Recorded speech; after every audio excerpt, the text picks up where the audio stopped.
What's going on, everybody? Welcome to this Saturday edition of the PrizePicks Pick Show.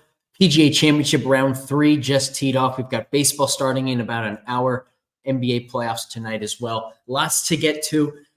One thing I will note, I would love to have a hell of a lot of more PGA Championship picks for you guys.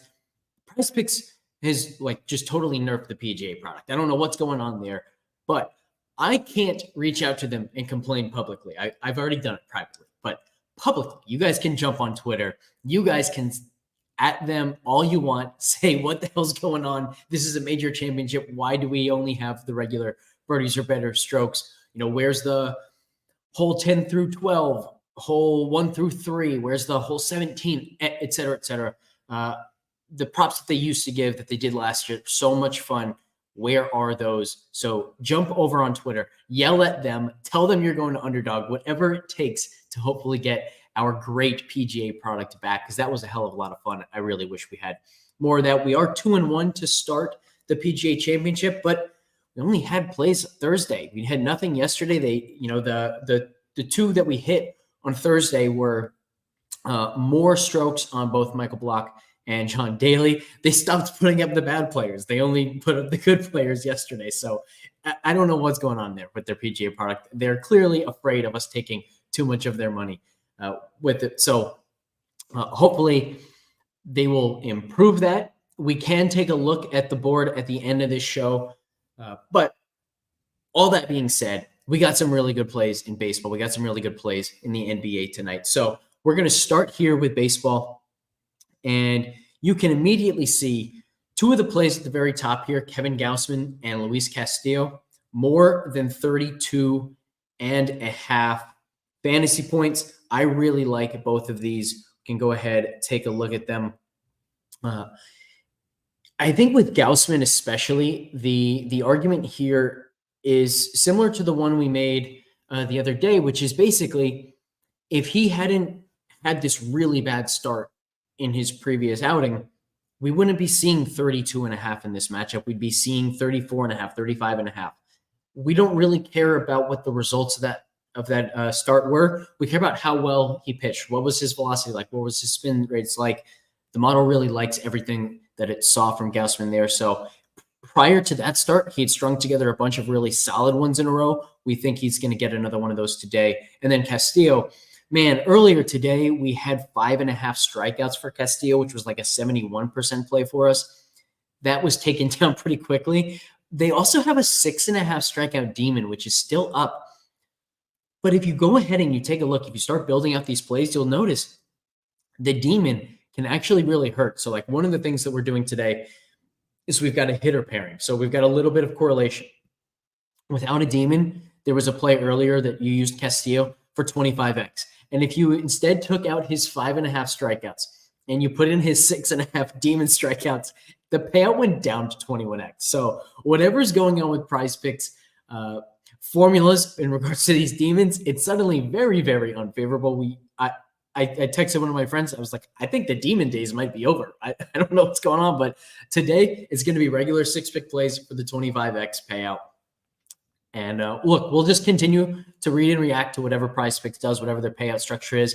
We know we're always going to have an edge because at the very, very worst, we will continue to be able to just play, 6 one-offs for that 25x payout, and we'll still get 50 to 100% expected value, something like that on a lot of these. So we're still going to be well off. We're still going to be playing PrizePicks every day. It's still going to be a lot of fun. It's just not going to be the 38x demon payout the entire season, which was obviously a hell of a run. And quite frankly, if they did that for this full season, we would have made so much money off of them that maybe they would have had to shut down. So maybe it's smart of them. Maybe it's not. Who knows? All we're going to do is continue to play whatever they give us.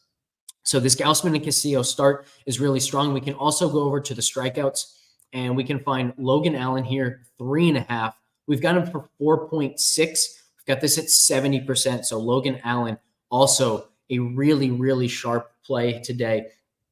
Just don't really see starting pitchers down at 3.5 very often, especially somebody like Logan Allen, who's consistently gone around 6 innings, something like that. So we actually also like the more than on his outs. I like the 3.5 strikeouts a little bit more. he's hit that more consistently in the past. And I also think this matchup lends itself a little bit to a strikeout prop instead of an outs prop as well. So Logan Allen more than 3.5. That gives us 3 pitcher props. And now we're going to go over to Juan Soto and Aaron Judge.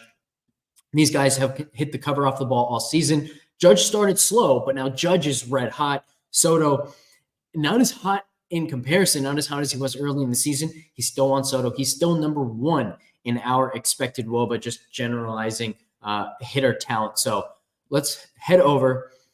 We have to go to fantasy points today. They didn't give us any hits plus runs plus RBI on these guys.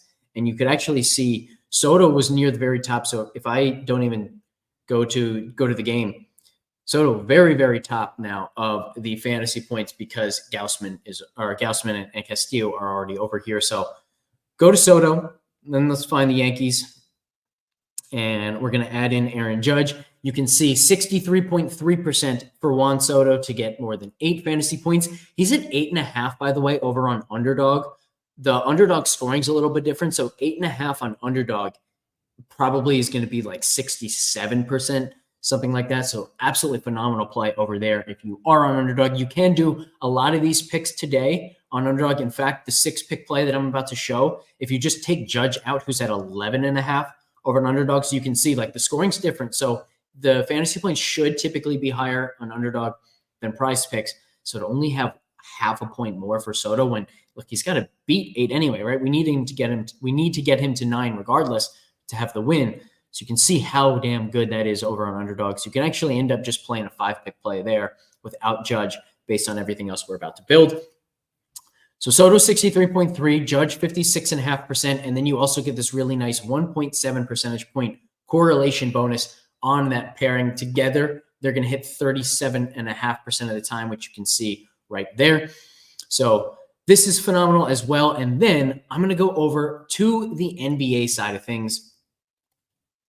And my favorite play of the day is going to be Kyrie Irving more than 20 points. We've got him at 24.6, 68%. There's a lot going on here. So on the season, Kyrie was at around 27.6%, I think usage it was on the year. In the playoffs, he's down to 21%. In this series, he's down to 16.6% usage. We can predict all we want that his usage is going to continue to be lower than it's been throughout the year, even throughout the playoffs as a whole. We can't project anything close to a 16.6% usage rate for Kyrie.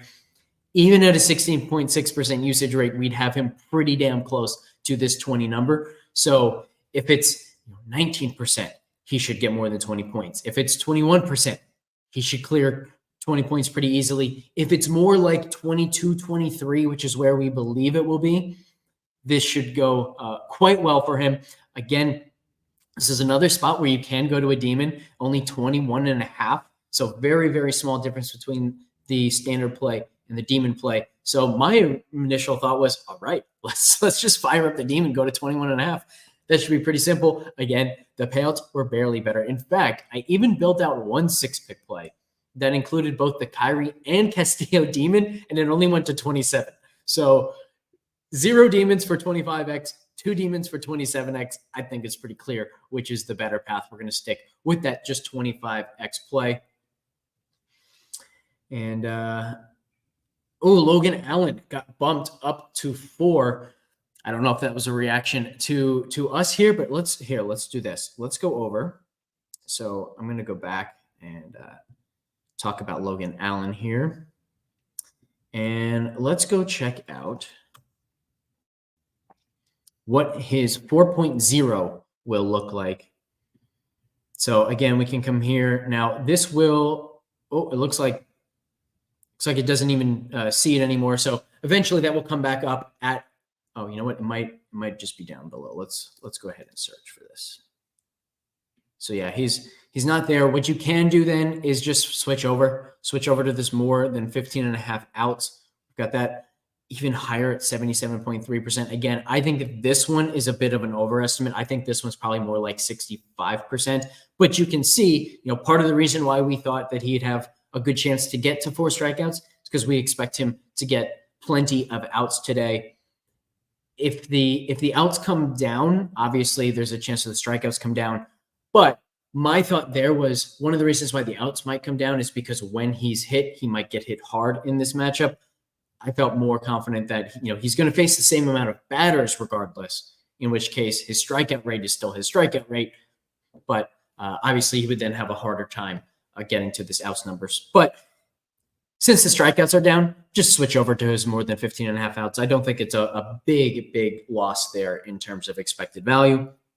And with that, here, I'll tell you what, let's go over and let's actually look at the PrizePicks board. Let's take a look at what they are offering for PGA. We can talk a little bit about why I don't love a lot of it.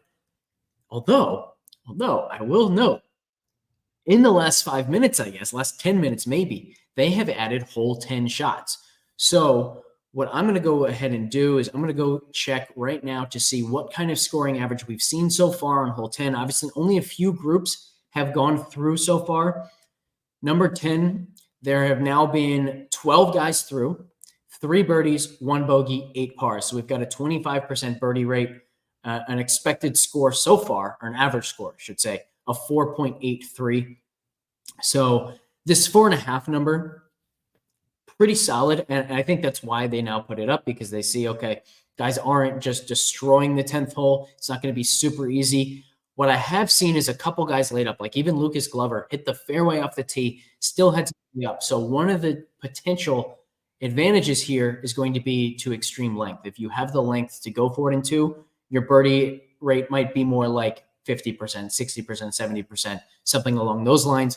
So if I were going to play this right now, it would be less than on the long hitters, longest guys. I'd go Rory. I'd go Bryson. Where'd he just go? Whoops, I want less. Bryson. You could then even, we don't have any short hitters here, but let's say Lucas Glover was on the list. Let's say Russell Henley was on the list. You could then go more than 4.5 there and take away some of the correlation penalization. So like if I were to put 4 of these guys in, you see it's only 8.5x going all less than. If you put in 1 more than play, it gets back to 10x. So what we're going to do is we're just going to continue. Like you can see the tee times for these guys: 3:39 p.m., 2:22 p.m., 3:28, 2:55. So we've got plenty of time to kind of take a deeper look here. We're going to continue to let some data pile in, and let's just see what happens. Maybe they will add more guys. Maybe they're just going to leave it with this group of 8 and give us nothing else. Who knows what PrizePicks is going to do? But this is worth monitoring. So throughout the afternoon, we're going to continue to take a look at this. I've got no PGA picks at the moment, but there's at least some very real promise here. Shout out to PrizePicks, I guess, for finally giving us the whole 10 shots. So hopefully something good comes of that and we can hit that. But in the meantime, we've already got a 6-pick play. You can already turn that into a 5-pick play over an Underdog. I mean, I'm going to post a few additional 6-pick plays for PrizePicks that include a different pair other than Soto and Judge. So we've got plenty to look forward to today. Hopefully it's a great one. And with that,